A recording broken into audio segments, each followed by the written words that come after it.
লা তাহদি মান আহবাবতা ওয়ালাকিন্নাল্লাহা ইয়াহদি মান ইয়াশা ওয়া হুয়া আ'লামু বিল মুহতাদিন। আল্লাহ পাক বলেন, হে নবী, আপনি মন খারাপ করেন, এটা আপনার চাচা, আমি জানি।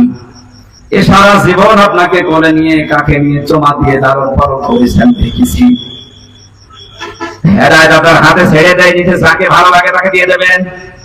এটা আমি আল্লাহ আমার নিজের হাতে রেখেছি, আমি তাকে ভালোবাসি, আমি যাকে মনে করি ইচ্ছা করি তাই হেদায়েত দেয়। আর আমি আপনার চাইতে ভালো জানি যে হেদায়েত পাবে কে। আপনি আপনার চাচা মনে করে বারবার চেষ্টা করছিলেন যে কানের কাছে মুখ নিয়ে হলেও অন্তত একবার বললেও আপনি তার জান্নাতে নিয়ে যাবেন আমার সাথে বলে, কিন্তু লোকটার অবস্থা তো আমি জানি। আপনার দিকে তাকিয়ে ও নেতাদের দিকে তাকিয়ে সিদ্ধান্ত পাল্টিয়ে ফেলেছে। এই অবস্থায় মারা গেল। নবীজি আবু তালিবের কবরের পাশে দাঁড়িয়ে পর্যন্ত দোয়া করেছিলেন, হে আমার মাবুদ, আমার চাচা আবু তালিবকে তুমি মাফ করে দাও। সঙ্গে সঙ্গে ফেরেশতা জিবরাইল এসে বলে, হে নবী, হাত নামান। কার জন্য হাত তুলেছেন? এই লোকটা আপনার চাচা, আল্লাহ তো ভালোভাবে জানেন, কিন্তু লোকটা তো মুশরিক। লোকটা কি বলে না কেন? মা কানা লিন নাবিয়্যি ওয়াল্লাযীনা আমানু আন ইস্তাগফিরু লিল মুশরিকিনা ওয়ালাউ কানু উলি কুরবা ইলা আখির আয়াত। সূরা তাওবা 11 নম্বর পারা 4 নম্বর পৃষ্ঠা 4 নম্বর লাইনের 113 নম্বর আয়াতের প্রথম অংশে আছে। তাফসীর ইবনে কাসির থেকে বলছি, আল্লাহ পাক বলেন, হে নবী, কোন নবীর জন্য, কোন ঈমানদারের জন্য এটা জায়েজ না, শোভনীয় না, উচিত না, বৈধ না যে কোন মুশরিকের জন্য আমি আল্লাহর কাছে ক্ষমা চাবে, যদিও এটা নিজের নিকটাত্মীয় হয়। এটা আপনার চাচা, আমি তো জানি আপনার আপন চাচা, কিন্তু লোকটা মুশরিক। আপনার জন্য শুধু না, কিয়ামত পর্যন্ত এই আয়াতটা কোরআনে থাকবে। ঈমানদার যারা, তারাও যেন মুশরিকের জন্য দোয়া না করে, ক্ষমা না চায়। এই আয়াত আমি মানালাম। আমি একটু চিন্তা করেন তো, যে নবী হাত তুললেন, আল্লাহ ফেরত দিয়েছে, আমি কোনোদিন পাইনি। ওনার হাত তোলা লাগে নাই, মনের ভেতরে কামনা বাসনা আসলে কবুল হয়েছে। তো আমরা জানি যে কাবা শরীফ বাদ দিয়ে নবীজি 16 থেকে 17 মাস পর্যন্ত বাইতুল মুকাদ্দাসের দিকে নামাজ আদায় করেছিলেন। হঠাৎ আসরের নামাজের সময় 2 রাকাত হয়ে গেছে, মনের ভেতরে একটা কামনা এসেছে, আল্লাহ, আমি যদি কাবার দিকে ঘুরে নামাজ পড়তে পারতাম, আমি শান্তি আরো বেশি পেতাম। সঙ্গে সঙ্গে কোরআনের আয়াত আল্লাহ নাযিল করেছেন নামাজের ভেতরে, কদ নারা তাকাল্লুবা ওয়াজহিকা ফিস সামা। হে নবী, আপনি বারবার আকাশের দিকে তাকান কেন? আমি বুঝি 2 রাকাত নামাজ হয়ে গেছে, আপনার মনের আকাঙ্ক্ষা অনুযায়ী বাকি 2 রাকাত নামাজ আপনি কাবার দিকে নামাজের ভেতরে ঘুরে পড়ে। কাবা শরীফ হয়তো আমরা মনে করছি এইদিকে, ওই সময় বাইতুল মুকাদ্দাস ছিল এইদিকে, উনি নামাজের ভেতরে ঘুরে গেছে। এখানে কয়েকটা শিক্ষা ছিল, আমি ওগুলোর দিকে না, আমার মূল কথা ছিল নবীজি হাত তোলেন নাই। মনের ভেতরে কামনা বাসনা আসলে যদি কবুল হয়ে যায়, সেই নবী হাত তুলে দাঁড়িয়ে আছে, বসে আছে, নিজের আপন চাচার জন্য আল্লাহ হাত ফেরত দিচ্ছে। আমার একটু চিন্তা আসে না কেন? নিজের আপন চাচা নবীর, সাধারণ মানুষের না, তার সারা জীবন এত বেশি বিশ্ব নবীকে লালন পালন করেছিল। বসেন, আমি কিন্তু পরে জিজ্ঞাসা করবো কি বলছে, তাহলে 1.5 ঘন্টা বসে থাকা না, আমাদের 12-13টা শিক্ষা বের করবো, শেষে আপনার বাতাস দেওয়া ছিল। দিনাজপুরবাসী বিশ্বনবী মুহাম্মদ রাসূলুল্লাহর মতো এরকম নামি দামি মানুষের চাচা মারা গেলে যদি আল্লাহ হাত ফেরত দেয়, চাচা মুশরিক। আমি হামজার মতো, এমনকি কাবা শরীফের ইমাম এখন আব্দুর রহমান সোতাইসিকে দিয়ে যদি কেউ মুশরিকের জন্য দোয়া করে, ওটা কবুল হবে। অথচ টাটকা মুশরিক বাংলাদেশে মরে যায়, আর আমরা দোয়া করে গরু জবাই করে বলে জান্নাতে দিয়ে আসি, মনে হয় কন্ট্রাক্টর মিস। জান্নাত তো আমাদের বাবার নাকি? এটা পুরাটা ধোঁকাবাজি। খালি আপনাদের গরু ছাগল করে নষ্ট হয়, তার কিচ্ছু হয়। এই জন্য এত পড়া ছিলেন, বারবার বলতেন, হামজা, কোন মুশরিকের জন্য আমি জানাজায় যাব না, এমনকি জানাজা পড়াবো না। আমাদের উচিত হচ্ছে আমাদের ঈমান যেন নষ্ট হয়ে না যায়, আর যায় নষ্ট হোক। আলেমের নাম নিয়ে আছে এমন কিছু মানুষ বের হচ্ছে এই দেশে, এদের পেছনে রাঘব বোয়ালরা আছে আমরা জানি না। তো এত শক্ত কথা বলার পরে এই ৯৬% মুসলমানের দেশে টিকে থাকা সম্ভব না। যে কথাগুলো বলা হয় পুরাপুরি ঈমান শেষ হয়ে গেছে, অথচ এর বড় কিছু আবেগলা নারী পুরুষ তার পেছনে আছে না নেই? বাংলার মুসলমানেরা হুশ আপনাদের কবে আসবে আমি জানি না, এখনই আপনাদের বিবেককে কাজে লাগান। ওয়াকালু লাউ কুন্না নাসমাউ আও নাকিলু মা কুন্না ফি আসহাবিস সাঈর। সূরা মুলকের 10 নম্বর আয়াতটা একটু ভালো করে খেয়াল করেন আল্লাহর কথা। জাহান্নামের সাঈরের দরজা দিয়ে যখন মানুষ প্রবেশ করবে, দারওয়ান ফেরেশতা মালিক জিজ্ঞাসা করবে যে কেন এসেছেন আপনি জাহান্নামের সাঈরে? আমি এর আগে অনেকবার বলেছি জাহান্নাম একটা, জাহান্নামের দরজা 7টা।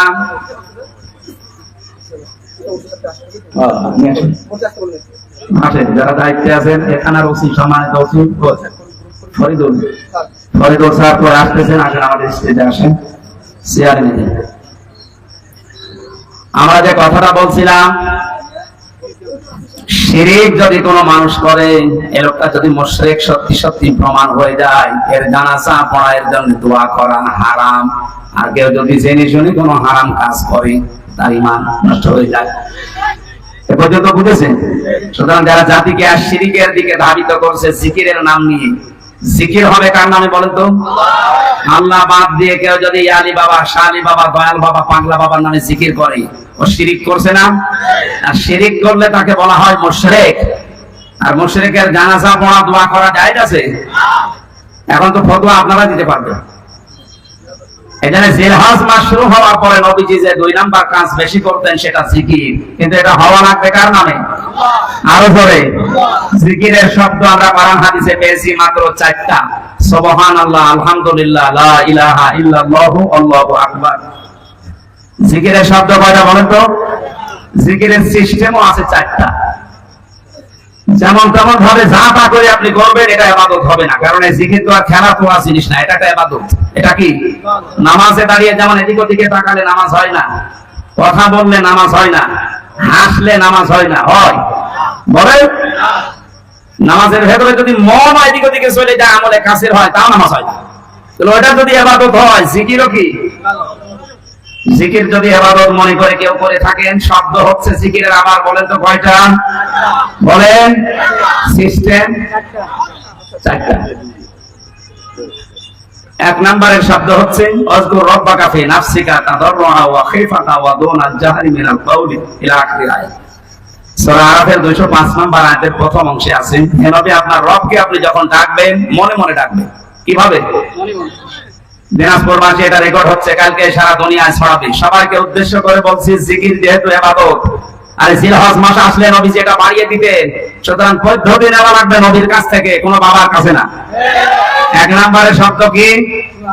সুবহানাল্লাহ। 2 নম্বরে আলহামদুলিল্লাহ। 3 নম্বরে লা ইলাহা ইল্লাল্লাহ। 4 নম্বরে আল্লাহু আকবার। এর বাইরে কোনো জিকিরের শব্দ নেই, যদি থাকে ওগুলো দোয়া দেব। আমি কিছুক্ষণ আগে যেটা বললাম ওটা কোরআনের আয়াত, দোয়া হিসাবে আমরা পড়ি রব্বানা আতিনা ফিদ দুনিয়া হাসানা, দুনিয়ায় আমাদের কল্যাণ দাও। ওটা একটা দোয়া, আমরা পড়ি কোরআনের আয়াতকে দোয়া হিসাবে। আর জিকির এটা ইবাদত, এটা নামাজের মতো, হজের মতো, যাকাতের মতো। এটা কি বলেন? শব্দ সে 4টা বললাম, এর বাইরে কোন শব্দ আছে? এমনকি ইয়া রাসূলুল্লাহ, ইয়া রাসূলুল্লাহ জিকির করা হারাম। জিকির রাসূলের নামে নেই, রাসূলের নামে আছে দরুদ শরীফ। রাসূলের নামে কি জিকির? শুধুমাত্র করা লাগবে কার নামে? উযকুরুল্লাহ কামা আল্লামাকুম। জিকির করো ওইভাবে যেভাবে আল্লাহ শিখিয়েছেন। তা আল্লাহ সূরা আরাফের 205 নম্বর আয়াতে তো শিখিয়ে দিলেন আপনার রবের জিকির করবেন মনে মনে। 2 নম্বরে ভেতর সন্তুষ্ট হয়ে, 3 নম্বরে কান্না জড়িত কণ্ঠে, 4 নম্বরে উচ্চ আওয়াজ বাদ দিয়ে। এর রেকর্ডকে তো বিষয় ছড়িয়ে দেবেন কালকে। সারা পৃথিবীর মুসলমানদেরকে বলছি, যেখানে যান এই 4টা সিস্টেমের বাইরে যদি কেউ জিকির দেয়, ওটা জিকির না, ওটা হলো ফিকির। আমি আশা করি এটা ক্লাস চলছে, আপনি ছাত্রের মতো বুঝেছেন। নাকি আমি রিপিট করবো? এক ছাত্র এসে কাঁদছিল বাবার কাছে, জিজ্ঞাসা করছে কি কাঁদো কেন? কথা বলেন কি কাঁদো কেন, কিছু বলো। যে রেজাল্ট দিয়েছে তো ভালো, ফেল করেছে না পাস করেছে? ছেলেটা বলছে আব্বা ফেল করলে তো কত ছিলাম 5-এ, নামিয়ে দিয়েছে 3। এরকম ছাত্র নয় তো আপনার আবার। আমি যা বলছি মনে থাকতেছে? সকালবেলা থেকে জীবনে কার্যকারী করা লাগবে। সুতরাং জিকিরের নামে উল্টাপাল্টা সবচেয়ে বেশি এটা ভেজাল চলে বাংলাদেশ, ভারত আর পাকিস্তান। পৃথিবীর বহু জায়গায় আমি আল্লাহর রহমতে গেছি, পাইনি। জিকির একটা ইবাদত, ওরা ইবাদতের মতো করে। অথচ এই 3টা দেশে এমন এমন জিকির চালু করেছে, যেগুলো কোরআনে নেই, হাদিসে নেই, করলেই মানুষ মানে ঈমান হারা হয়ে যায়। আল্লাহর নাম বাদ দিয়ে আলী বাবা, শাহ আলী বাবা, কি বাবা বাবা নাম তুমি চলাই যান। আল্লাহ আমাদেরকে বোঝার তৌফিক দিন, বলেন আমিন। জাহান্নামের এই মালিক যে দারওয়ান ফেরেশতা দাঁড়িয়ে আছে, ও কিন্তু জিজ্ঞাসা করবে যে কেন আসলে এখানে। ওরা 2টা কথা বলবে, যারা জাহান্নামে যাবে তারা কথা বলবে কয়টা? তারা বলবে আমরা 1 নম্বরে শোনার পরে না শোনার ভান করে থাকতাম। এই চরিত্রের মানুষ দেশে নেই, আছে মানে আমরা তো এদেশে কোরআন হাদিসের কথা কম বলা হয়। অধিকাংশ মানুষ শোনার পরে না শোনার ভান করে থাকে।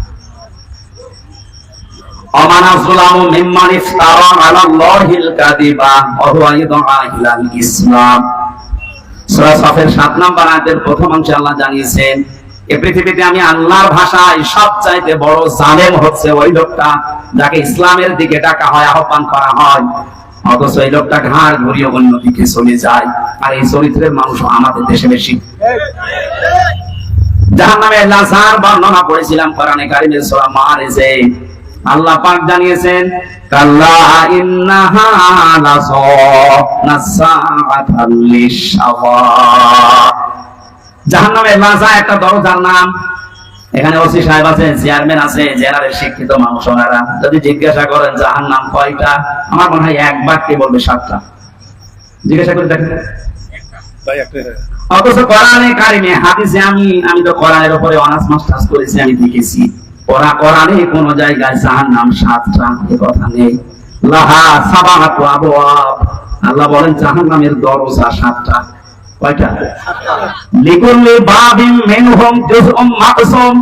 পৃথিবীতে যে যেই ধরনের অপরাধ করবে, গুনাহ করবে, আল্লাহ তাকে ওই দরজা দিয়ে প্রবেশ করিয়ে শাস্তি দেবে। এখানে যে বর্ণনা চলছেন, কোন দরজা? বলেন বলেন। আগেরটা গেল সাগীর। 2টা কারণে আল্লাহ সাগীর নামে ওই দরজা দিয়ে প্রবেশ করিয়ে শাস্তি দেবে। 1 নম্বরে যারা শোনার পরে না শোনার ভান করে থাকতো। 2 নম্বরে যারা তাদের আকল, তাদের কমন সেন্স, যাদের বিবেক কাজে লাগাতো না দুনিয়ায়, এই 2টা গুণ যাদের তাদের সাগীরে আল্লাহ দেবে। আল্লাহ যায় দেওয়ার জন্য 2টা গুণ আমরা পেয়েছি। 1 নম্বরে তাদরুমান আদবার ওয়া তাওয়াল্লা। জাহান্নামের লাশা, এই দরজা তাদেরকে ডাকবে যারা সত্যকে সত্য জানার পরও ঘাড় ঘুরিয়ে চলে যেত। এটাও বাংলাদেশে বেশি। আমাদের জাতির পিতা হযরত ইব্রাহিম নবী আলাইহিস সালাম, তিনি আমার আল্লাহকে খোঁজ করার জন্য নিজের তরফ থেকে চেষ্টা করে করে খুঁজে নিয়েছিলেন। কখনো রাতের বেলা আকাশের তারকা, চাঁদ, দিনের বেলা সূর্য, গাছ, এই সমস্ত জিনিসগুলো দেখে দেখে যেই অস্তমিত হয়ে যেত, বলতো না যা ডুবে যায় সেগুলো আমার মালিক হতে পারে না। তিনি শেষে ঘোষণাই দিয়েছিলেন, হে আমার জাতির লোকেরা শুনে রাখো, ইন্নী ওয়াজ্জাহাতু ওয়াজহিয়া লিল্লাযী ফাতারাস সামাওয়াতি ওয়াল আরদা হানিফা।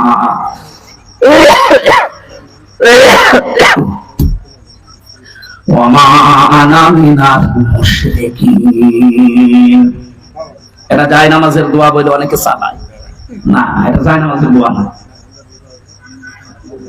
এর অনেকগুলো বিষয় শেখা আছে। যারা ইসলাম সম্পর্কে না জেনে এরকম উল্টাপাল্টা কাজ ইবাদত মনে করে করেন, এগুলো বেদাত। এটাকে জায়নামাজে দাঁড়ানোর দোয়া। এটা কোরআনে কারিমের সূরা আনআম ৭৯ নম্বর একটা আয়াত। এই আয়াতটার ভেতরে 3টা বিষয় আল্লাহ মানুষকে জানাতে চেয়েছেন। মানুষ যখন মেন্টালিটি ঠিক করবে, নামাজে দাঁড়ানোর প্রস্তুতি নেবে, তখন যেন আল্লাহু আকবার বলার পরে এই দোয়াটা আগে পড়ে, এরপরে নামাজ শুরু করবে। আল্লাহকে বলার আগে যে ইন্নী ওয়াজ্জাহাতু, আমার চেহারা আমি ধরিয়ে দিলাম। চেহারা মানে শুধু এটা না। এটা আমরা জানি যে মুসলমান, তামাম দুনিয়ার সব মুসলমান একটা শরীরের মতো।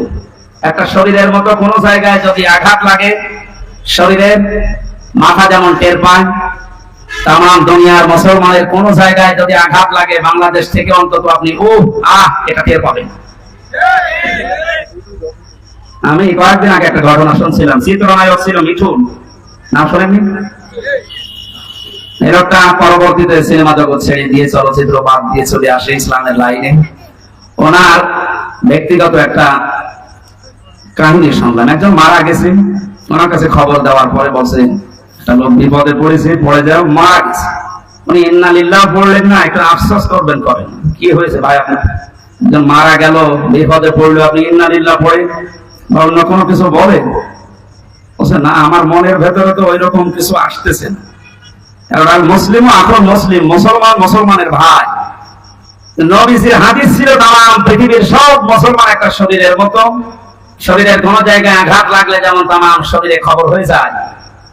আপনি আমাকে খবর দিলেন যে একজন মুসলমান বিপদে পড়েছে, মরে গেছে, আমার শরীরের ভেতরে তো সেরকম কোন অনুভূতি আমি পাচ্ছি না, তা আমার মনে হয় তার কিছু হয়। পরবর্তীতে খোঁজ নিয়ে দেখা গেল হ্যাঁ সত্যি ও বিপদের থেকে বেঁচে গেছে। আমি এটা তারা বোঝাতে চাচ্ছিলাম, একজন মুসলমানের ভেতরে কিরকম অনুভূতি আসলে সে বুঝতে পারে যে আমার মুসলমান ভাই বিপদে পড়েনি।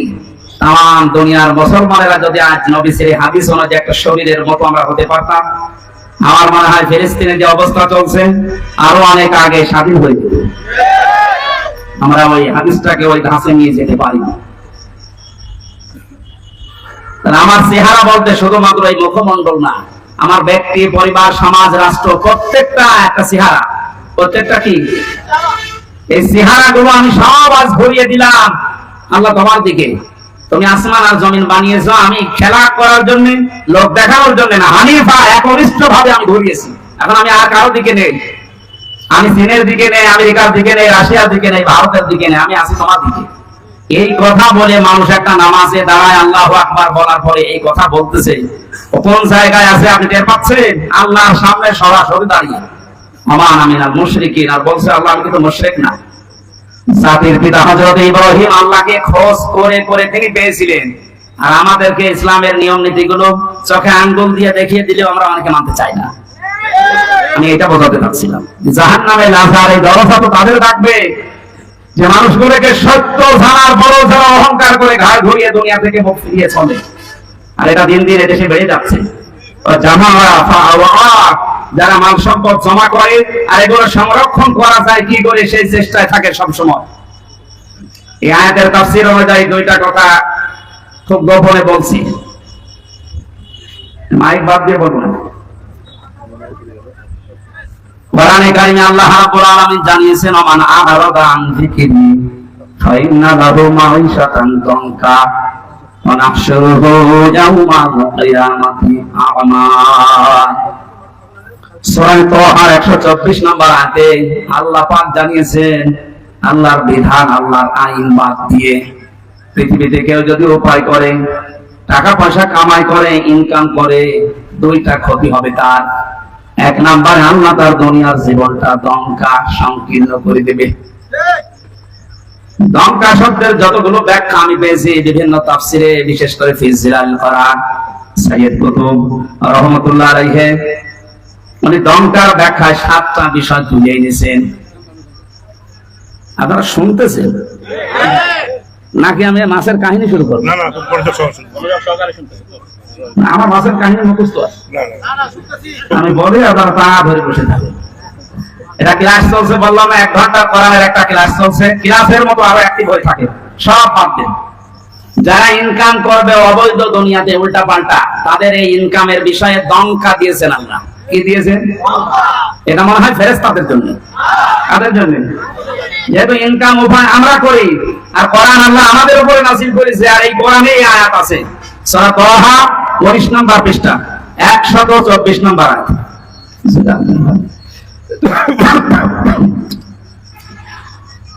যেহেতু সব শ্রেণীর মানুষ এখানে আমরা আছি, এই জন্য আয়াতটা আমরা তুলে নিয়ে আসলাম এই জামানা ফাওয়ার ব্যাখ্যায়।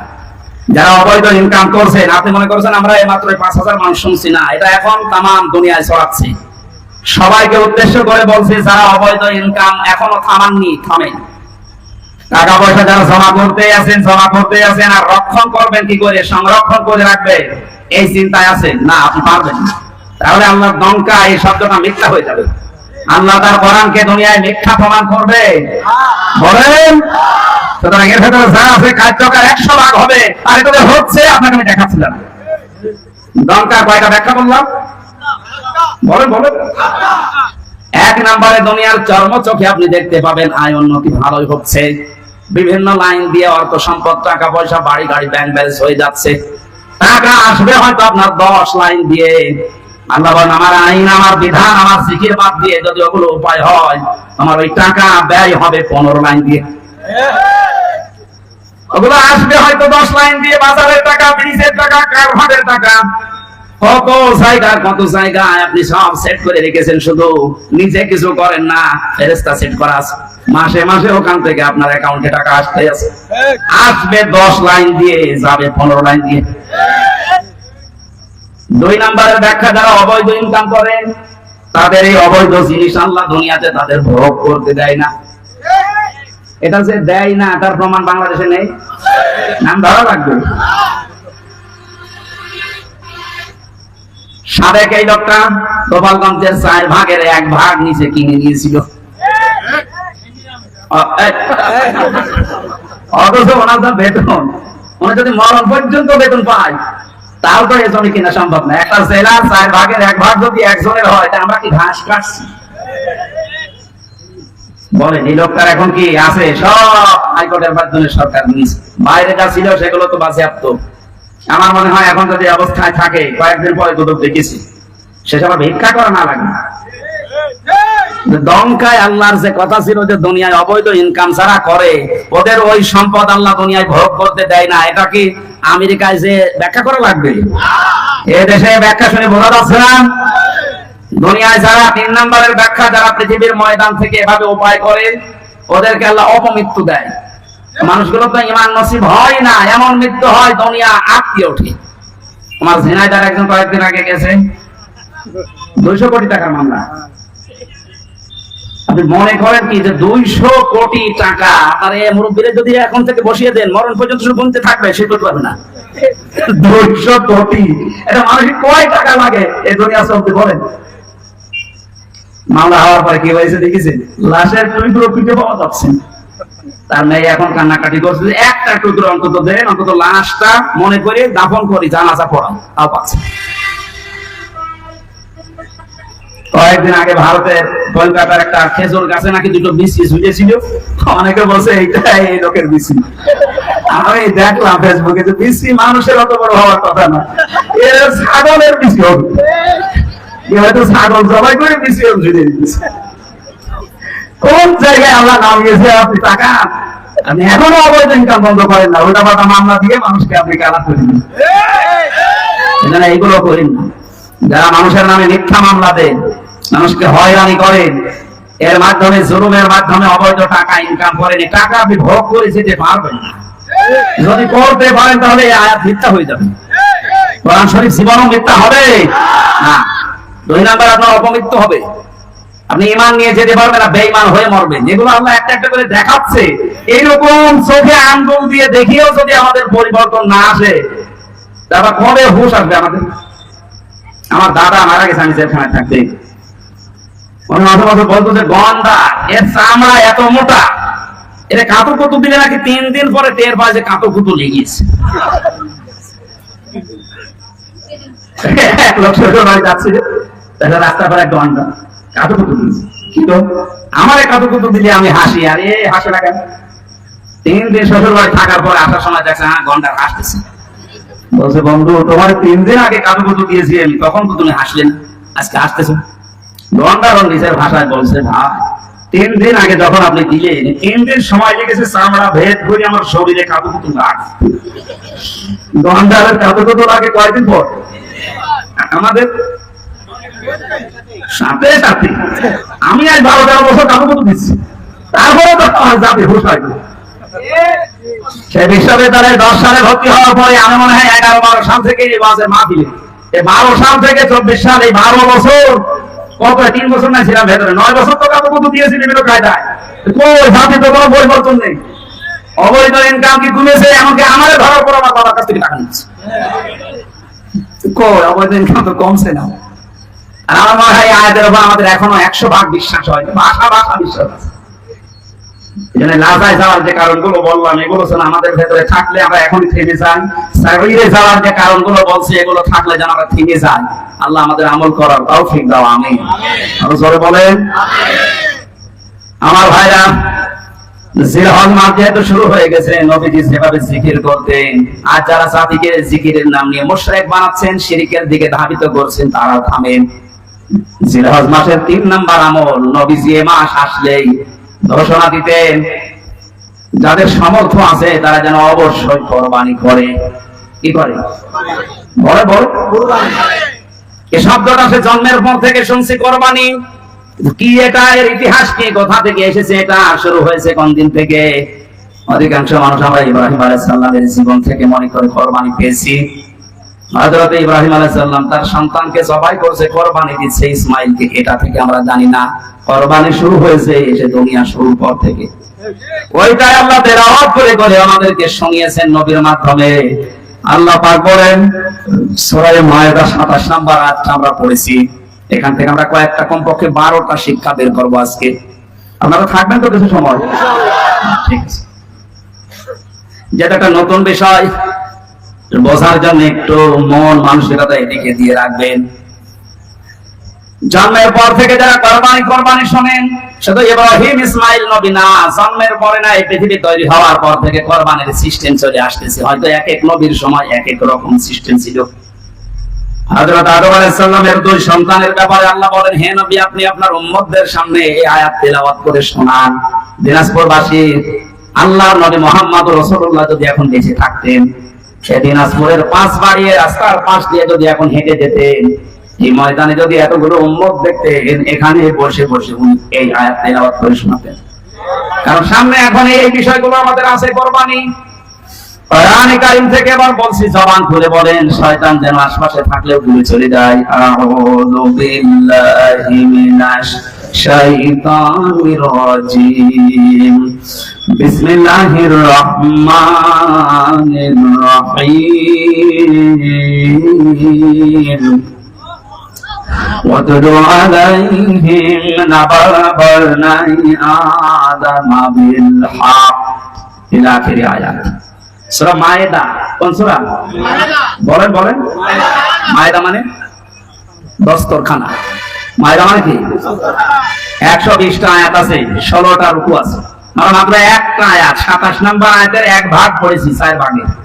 আপনি দেখেন এর ভেতরে কত কথা লুকিয়ে আছে। যদি 1-1.5 ঘন্টা আমি এভাবে বলি, দেখবেন 1-1.5 ঘন্টায় কিছুই হবে না, আমার তো শুরু হচ্ছে। একটা আয়াতের 4 ভাগের 1 ভাগে যদি এত কথা আমরা লুকিয়ে রাখে, পুরা কোরআনে কত আয়াত আছে, কত কথা আছে, এইটা কিয়ামত পর্যন্ত আয়াত বলে আপনি শেষ করতে পারবেন না। আর তার কাছে মানুষ আসতে চায় না। নামকরণ যেহেতু বললাম, এই জন্য একটু কথা 2-1 মিনিট বলছি। মায়েদা মানে দস্তরখানা। তামাম পৃথিবী আল্লাহ আমাদের জন্য দস্তরখানা হিসাবে বানিয়ে দিয়েছেন।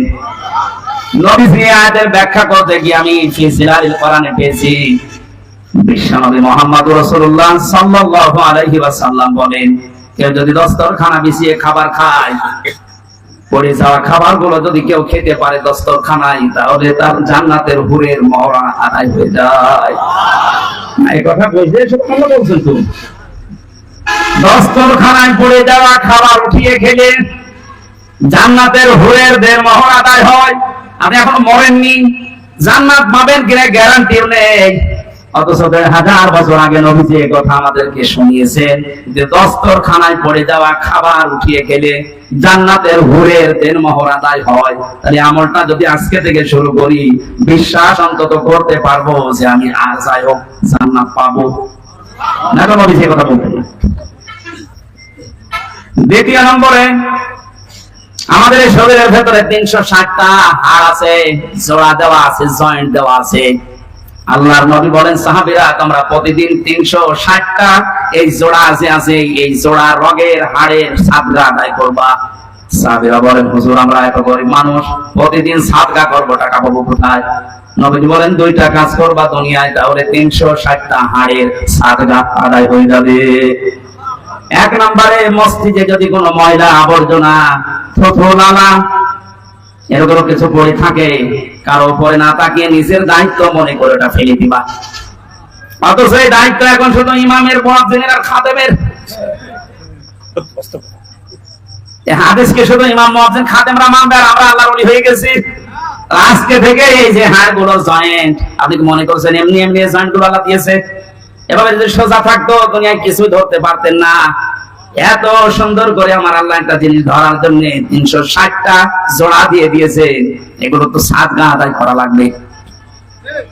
আজকে থেকে কোন মসজিদে যদি ময়লা পড়ে থাকে, নিজের দায়িত্ব মনে করে আপনি তুলে ফেলে দেবেন। সুবহানাল্লাহ বলার যে কায়দা, এমন হয় কিয়ামতের আগে এমন হবে না। 2 নম্বরে, রাস্তায় চলতে গিয়ে কোন কষ্টদায়ক বস্তু যদি আপনি দেখতে পান, নিজের ইমানি দায়িত্ব মনে করে এটা তুলে উঠিয়ে ফেলে দেবেন। কিন্তু বাংলাদেশের মানুষের চরিত্র স্বভাব আলাদা। রাস্তার ময়লা মাটি এগুলো তুলে আরো ফেলে দেওয়ার কথা, আর আমরা বাড়ি ঘরের সব পরিষ্কার করা ময়লা রাস্তায় এনে ফেলে রাখি। থাক, নবীজি বলেন যারা রাস্তার কষ্টদায়ক বস্তু তুলে ফেলে দেয়, এদের ইমানের যে 77টা অঙ্গ আছে তার ভেতরে সর্বনিম্ন স্তর এইটা, যে তার ইমান আছে বোঝা যাবে রাস্তার কষ্টদায়ক বস্তু তুলে ফেলে দিয়েছে।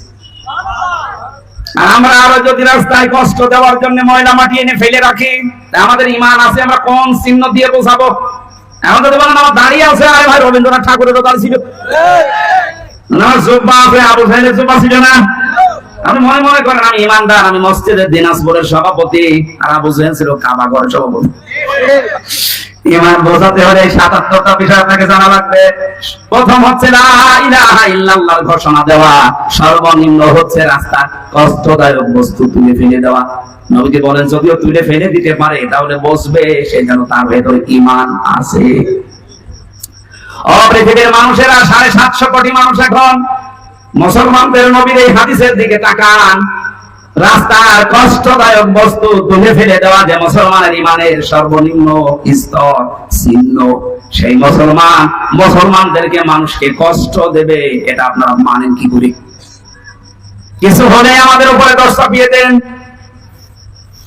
আমাদের ইমানের তো সর্বনিম্ন স্তর এটা, যে রাস্তায় কোনো কষ্টদায়ক জিনিস থাকতে পারবে না।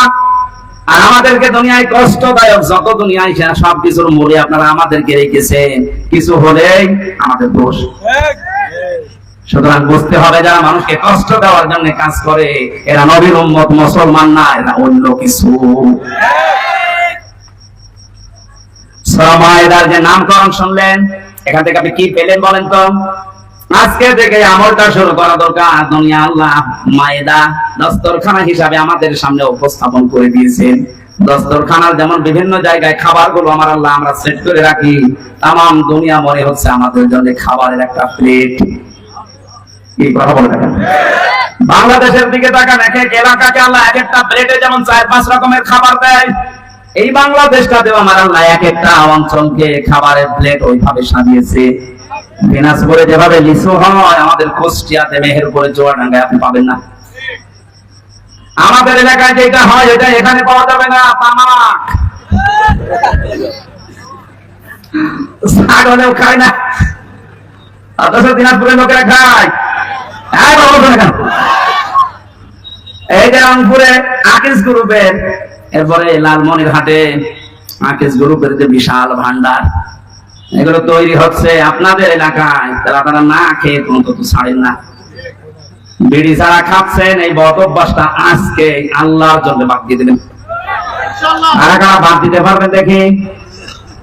বিড়ি খোর কয়েকটা আছে এখানে, আলহামদুলিল্লাহ আজকের মাহফিল সাকসেস হবে, আপনি ছেড়ে দেবেন। ভাই শুধু দোষ আপনারও দেই না, আপনার স্ত্রী নেই। সম্মানিত মা বোনেরা যদি এসে থাকে, আপনার স্বামী যদি বিড়ি খায়, সিগারেট খায়, ওর বিছানা আলাদা করে দিন। ও শয়তান থাকে কোন জায়গায় দেখবো, শেষে যে থাকতে পারবে না, বাধ্য হয়ে ছেড়ে দেবে। এবার আল্লাহ পাক আমাদেরকে যেটা শুনিয়েছেন, কান খাড়া করে শোনেন। ওয়াতলু আলাইহিম নাবা আবনাই আদম বিল হক। হে নবী, আপনার উম্মতদেরকে এই দিনাজপুরে যারা উম্মত দাবি করছে, তাদের সামনে আপনি আদম নবীর 2 সন্তানের কোরবানির যে কাহিনী, এটা তেলাওয়াত করে শোনান। আমার এখানে প্রশ্ন আছে, এই আমরা বাতাস দিচ্ছিল কি আছে এখানে? এবারে আপনাদের জিজ্ঞাসা করবো, এই যে প্রথম শব্দ আমার আল্লাহ দিলেন আতলু, আপনি তেলাওয়াত করেন, আলাইহিম তাদের নিকটে, নাবা আবনাই আদম বিল হক, হযরতে আদম নবীর দুই সন্তানের যে কোরবানির কাহিনী, এটা আপনি এদেরকে তেলাওয়াত করে শোনান। কিভাবে শোনাবেন? বিল হক, সঠিকভাবে, যথাযথভাবে, সত্য যেটা ওইভাবে। এখন আমাদের প্রশ্ন আসে, আমরা ১৫০০ বছর আগে না, এই পৃথিবী তৈরি হওয়ার পরে এই ঘটনা, হাজার হাজার বছর পরে এই ঘটনা শুনে আমরা করব কি? নাকি আমাদের এখানে কি করণীয় আছে? আল্লাহ 12টা জিনিসের পরে দিয়েছেন, আমরা দেখি। প্রথম নাম্বারে তেলাওয়াত।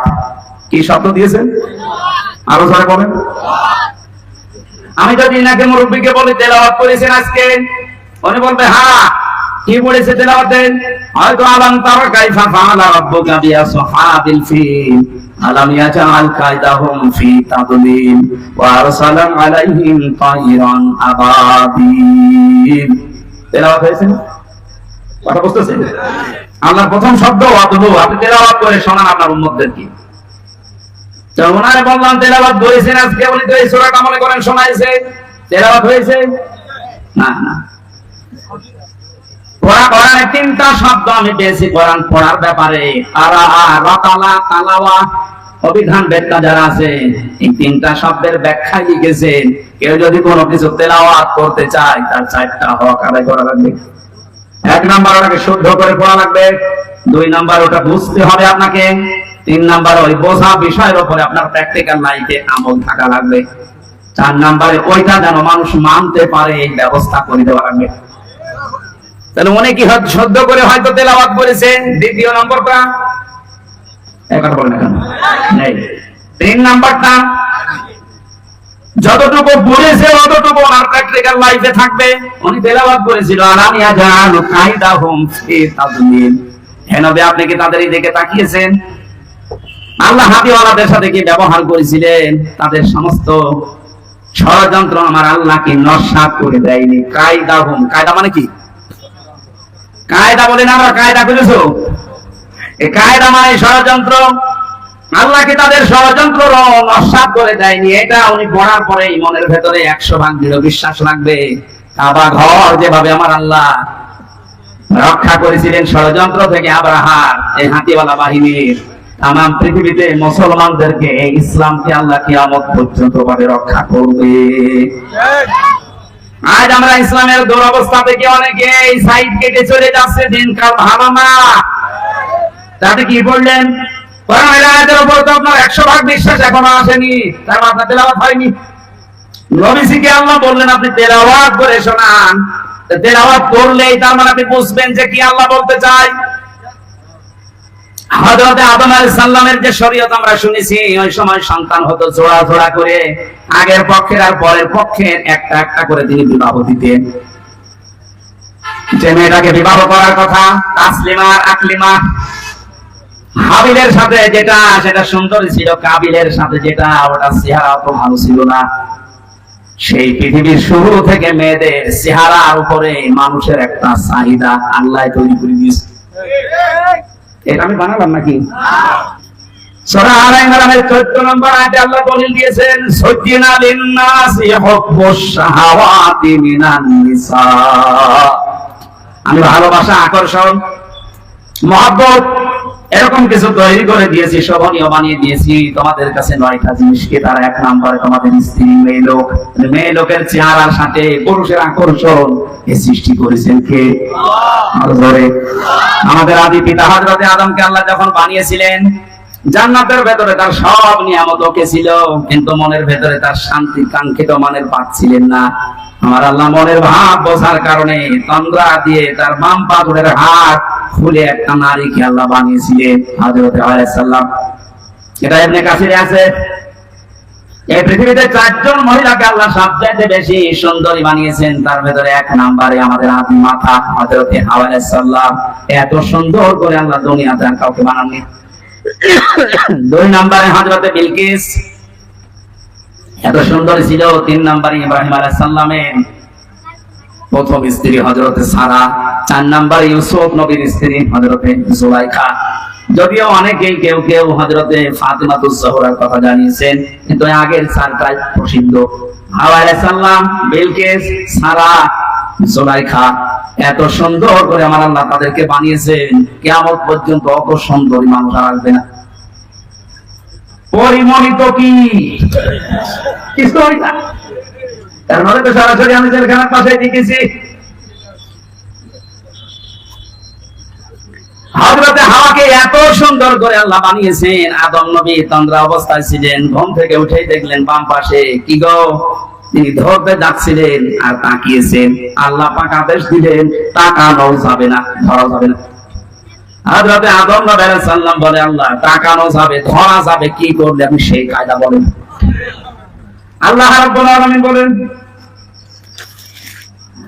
আল্লাহ পাক বলেন তাকানো যাবে, ধরাও যাবে, একটা কাজ করা লাগবে, বিয়ে করা লাগবে। তাহলে এই জায়গা থেকে প্রমাণ হয় কি, বিয়ের আগে প্রেম প্রীতি গুলো আছে এগুলো জায়েজ। অনেকে প্রেমিকার মাথায় হাত দিয়ে বলে, আল্লাহর কসম আমি তোর ভুলে যাবো না, পুরাটাই হারাম। বিয়ের আগে মাথায় হাত দেওয়া জায়েজ আছে না? এলাকায় প্রেম প্রীতি বন্ধ হয়ে গেছে, প্রেম প্রীতির বন্ধন নামে সিনেমা তৈরি হচ্ছে। আদম নবী আলাইহিস সালামকে আল্লাহ বললেন বিয়ে করতে হবে, উনি বলছেন আমি রাজি। এই দেশের যুবক যারা আছে, আমার মনে হয় ওরা যদি পৃথিবীর কোন ফরজের খবর না রাখে, বিয়ে করা ফরজ এটা জানে না। সন্তান যাদের আছে প্রাপ্তবয়স্ক, রিজিকের দিকে আপনি না তাকিয়ে তার বিয়ে দিয়ে দেবেন। বিয়ে করলে যে সমস্ত উপকার গুলো আছে আপনি গুলো টের পাবেন না। আপনি মনে করছেন না তো, আজকে একটা ফেসবুকে একটা স্ট্যাটাস দিয়েছে এক মহিলা, বলছে আমি প্রতিষ্ঠিত হব, দরকার হয় বুড়ি হব, তারপর বিয়ে করব। আল্লাহ যৌবনকে ভোগ করার জন্য যে সময়টুকু দিয়েছেন, এই সময় পার হয়ে গেলে আপনার দিকে তো কেউ তাকাবে না। এই জন্য মেয়েদের শুকরিয়া আদায় করা দরকার পুরুষের এই যৌন চাহিদাকে। এটা আছে বলে আপনি আজ এত দামি। কথা বলেন, পুরুষের এই চাহিদাকে যারা মর্যাদা দাম দিতে চায় না, সেই পরিবারগুলোতে আমরা দেখতে পাই এরা পরকীয়া প্রেমে লিপ্ত হয়। আপনি মুরব্বী মানুষের শুধু বুঝবেন না, পরকীয়া প্রেমে এলাকায় নেই। যারা পরকীয়া প্রেমে লিপ্ত আছেন এখনো পর্যন্ত 3টা ক্ষতি হবে দুনিয়ায়। 1 নম্বরে চেহারার উজ্জ্বলতা নষ্ট হয়ে যাবে, 2 নম্বরে আপনার রিজিকের বরকত আল্লাহ কমিয়ে দেবে, 3 নম্বরে মরণের সময় আপনি ঈমান পাবেন না, বেঈমান হয়ে মরবেন। নাউযুবিল্লাহ বলে শেষ করে দিচ্ছেন, আর কিছু করবেন না। হযরত আদম বলছে আল্লাহ আমি রাজি আছি বিয়ে করতে, তুমি ব্যবস্থা করো। বলে বিয়ে করতে হলে মোহর দেওয়া লাগবে। কোথায় পাবো? কিচ্ছু নেই আমার কাছে। আল্লাহ পাক ওই দিন বলেছিলেন আমার নবী মুহাম্মদ রাসূলুল্লাহর নামে 10 বার দরুদ পড়ো, ওইটাই দেনমোহর হয়ে যাবে। দেনমোহর শেষ, বিবাহ শাদী শেষ। আল্লাহ রাব্বুল আলামিন হযরত আদম আলাইহিস সালামকে এবার আদেশ দিলেন। এখানে আমি 2টা শিক্ষা বলবো, আলেম যারা আছেন খেয়াল করেন। وَقُلْنَا يَا آدَمُ اسْكُنْ أَنْتَ وَزَوْجُكَ الْجَنَّةَ وَكُلَا مِنْهَا رَغَدًا حَيْثُ شِئْتُمَا إِلَى آخِرِ সূরা বাকারা। আল্লাহ পাক বলেন আদম বিয়ে হয়ে গেছে, বউ নিয়ে বাড়ি চলে যাও। জান্নাত আমাদের বাবার বাড়ি। জান্নাত কথা বলেন না কেন? হযরত আদম আলাইহিস সালাম আমাদের বাবা, পিতা, আমাদের পিতার বাড়ি আমাদের বাবার বাড়ি। তার মানে আল্লাহ পাক আমাদেরকে দুনিয়ায় জানাতে চাইলেন এই পৃথিবীর বান্দা বান্দীরা বিয়ে করার পরে বউ নিয়ে যাওয়ার আগে বাবার বাড়ি। অথচ কত আল্লাহর ওলি এখানে বসে আছে, ঘর জামাই থাকে। আর বিয়ে করে বউ বাবার বাড়ি নিয়ে যাওয়ার নিয়ম, আর আপনি শহর থেকে যাচ্ছেন। ঘর জামাই আছেন কার? হাত তোলেন তো দেখি। একজন নেই। যে দিনাজপুরে এখনো ভালো আছে। আয়াতের 2 নম্বর কথা ছিল, খেয়াল করেন, কোরআনের প্রতিটা শব্দ শিক্ষামূলক। আল্লাহ বলবেন জান্নাতে যাও, তোমার স্ত্রীকে নিয়ে তোমার বাড়িতে চলে যাও। আনতা ওয়া যাওজুকাল জান্নাতা ওয়া কুলা, এক আলিফ টান আছে। ওয়া কুলা আল্লাহ দ্বিবচন দিলেন কেন? আল্লাহ পাক আনতা ওয়া কুলা দিতে পারতেন না? আল্লাহ বলছেন জান্নাতে যাও, তোমার স্ত্রীকে নিয়ে তোমার বাড়িতে চলে যাও। আনতা ওয়া যাওজুকাল জান্নাতা ওয়া কুলা, এক আলিফ টান আছে। ওয়া কুলা আল্লাহ দ্বিবচন দিলেন কেন? আল্লাহ পাক আনতা ওয়া কুলা দিতে পারতেন না? তুমি তোমার বাড়িতে যে নিজে আগে খাওয়া মরণের খাওয়া, এরপরে বউকে খাওয়াবা না। আল্লাহ একবারে তোলা দিয়েছেন, আংটা দেয়নি। আল্লাহ বলেন যে পরিমাণের খাবার, সে মানের খাবার, যেরকম দামি খাবার তুমি খাবে ওই মানের খাবার স্ত্রীকে খাওয়ানো লাগবে। আজ নারী পক্ষ, নারী স্বাধীনতা আন্দোলন, নারী বিপ্লব পরিষদ, নারী জোট, 13টা সংগঠনের দেশে মেয়েদের অধিকার আন্দোলনের কাজ করছে। অথচ মেয়েদের সবচাইতে বড় অধিকার আমার আল্লাহ দুনিয়া তৈরি হওয়ার পরে আদম আলাইহিস সালামকে হাওয়া আলাইহিস সালামকে দিয়ে দিয়েছে। কেন তিনি জান্নাতের ভেতরে বলতে পারবেন না আদম তোমার বাড়ি যেহেতু মরণের খাওয়া খাও, স্ত্রীকে যতটুকু পারো দাও, না পারো না দাও, বলতে পারবে না? অথবা নিজের খাওয়ার পরে তারপরে বাঁচলে তাকে দেবে, তারপরে আংটা শব্দ দিয়ে পরবর্তীতে স্ত্রীর নাম দিতেন 4 জন। ওই আল্লাহ তো একবারে কোলা দিলেন। ও তামাম পৃথিবীর নাস্তিক, মুরতাদ, বেঈমান, উল্টাপাল্টা নারীদেরকে বসিয়ে ইসলাম বিদ্বেষী যারা বানাতে চায়, আল্লাহ পাক মেয়েদেরকে যে অধিকার দিয়েছে কিয়ামত পর্যন্ত আপনি দিতে পারবে না। সুতরাং মেয়েরা ওদের কথা শুনে রাস্তাঘাটে নেমে মিছিল করা বন্ধ করেন। ওরা আপনাদেরকে ভোগের বস্তু বানাতে চায়, আর আল্লাহ পাক আপনাকে এই পৃথিবীর ময়দানে দামি বস্তু বানাতে চায়। তাহলে আমাদের উচিত হচ্ছে, আদম আলাইহিস সালাম আমাদের জাতির পিতা, জান্নাতে যাওয়ার পরে আল্লাহ বললেন সাবধান, নিজে খাবে, স্ত্রীকেও খাওয়াবে, ওই মানের পোশাক, ওই মানের খাবার। হাইতো সে তোমার, এদিকে তাকান, হাইতো সে তোমার, যেখানে ইচ্ছা যাবে, যা ইচ্ছা খাবে। তাহলে আয়াত দিয়ে প্রমাণ হয় স্ত্রীকে সাথে নিয়ে বেড়াতে যাওয়া, ঘুরতে যাওয়া, বিভিন্ন জায়গায় যাওয়া জায়েজ আছে। হ্যাঁ, জায়েজ আছে বলে আল্লাহ শেষ করে দেয়নি। ওয়ালা তাকরাবা, সাবধান, নিকটে যাবা না। হাদিহি শাজারা, এই গাছের নিকটে। কোন গাছ? না, এখানে অনেকে এই গন্ধম গাছ মনে করে। আরে ভাই, শুধুমাত্র গন্ধম গাছের কথা যদি আল্লাহর উদ্দেশ্য থাকতো, এই আয়াত কোরআনে নাযিল করে আমাদেরকে শোনাবে কোন কারণে এখন গন্ধম গাছ আছে। তার মানে হাদিহি শাজারাতা, এটা দিয়ে আল্লাহ আরো উদ্দেশ্য আছে। যদিও গন্ধম গাছ, এর ভেতরে কয়েকটা অর্থ আমি পেয়েছি তাফসিরে, হাক্কানির ভেতরে পাবেন। 1 নম্বরে মুফাসসিরিন ইকরাম লিখেছেন, আল্লাহ পাক জানিয়েছেন আদম শুধু তোমার জন্য না, কিয়ামত পর্যন্ত তোমার সন্তান আদি দুনিয়ায় যারা যাবে, এই মানুষগুলো যেন আল্লাহর নিষিদ্ধ কোনো বর্ডার পার না হয়। স্ত্রীকে নিয়ে খাবে, ঘুরবে, বিভিন্ন অনুষ্ঠানে যাবে, কিন্তু যে অনুষ্ঠানে গেলে আল্লাহর বর্ডার ক্রস হয়ে যায়, যেখানে গেলে আল্লাহর বিধান পালন করা যায় না, ওইরকম অনুষ্ঠানে বউ নিয়ে যাওয়া যাবে না। আপনি বিবাহ অনুষ্ঠানে যান, আমি নিষেধ করছি না, কিন্তু এমন বিয়ে অনুষ্ঠানে বউ নিয়ে, মেয়ে নিয়ে, বেটার বউ নিয়ে যাওয়া যাবে না। সেখানে গেলে নিষেধ, আল্লাহর বিধান মানা যায় না, তারাও মানতে পারে না। এরকম বিয়ে দেশে নেই। এখন যদি বলেন আত্মীয়তা থাকে না, না থাক, আগে আল্লাহর বিধান, তারপরে আপনার আত্মীয়। বিশ্বনবীকে আল্লাহ জানাতে বলেছেন, নবী আপনি জানান, লা তাআতা লিমাখলুকিন ইল্লা বিমাসিয়াতিল খালিক। এই পৃথিবীর ময়দানে আল্লাহ এবং রাসূলের অবাধ্য হয়ে যায় এমন কোন কাজ দুনিয়ায় কারো সঙ্গে করা যাবে না। এটা যদি বিয়ায় না থাকে, না থাক, কারণ যে বিয়ায় জাহান্নামে নিয়ে যাওয়ার কারণ হয়ে দাঁড়াবে, ওইরকম বিয়ায় থাকার চাইতে না থাকা ভালো। তাহলে আজ থেকে যে কয়টা শিক্ষা পেয়েছেন, প্রথম শিক্ষা কি? বিয়ে করে বউ বাবার বাড়ি নিয়ে যাওয়া লাগবে। 2 নম্বরে যা খাবেন, যে মানের খাবার, ওই মানের খাবার তাদেরকে দেওয়া লাগবে। কথা বলে না, যেই মানের ঘরে থাকেন ওইরকম মানের ঘর তাদের ব্যবস্থা করা লাগবে। যেই মানের কাপড় আপনি পরেন, ওই মানের কাপড়ের ব্যবস্থা তাদের করা লাগবে। এরপরে তাকে নিয়ে মাঝে মাঝে ঘুরতে যাওয়া, আনন্দ করা, কিন্তু এমন জায়গায় ঘোরা যাবে না, এমন অনুষ্ঠানে যাওয়া যাবে না যেখানে গেলে আল্লাহর বিধান মানা যায় না। আজ বাংলাদেশে এমন এমন দিবস নাম দিয়ে চালাচ্ছে, যে দিবসে গেলে ইমানও যায়, আমলও যায়।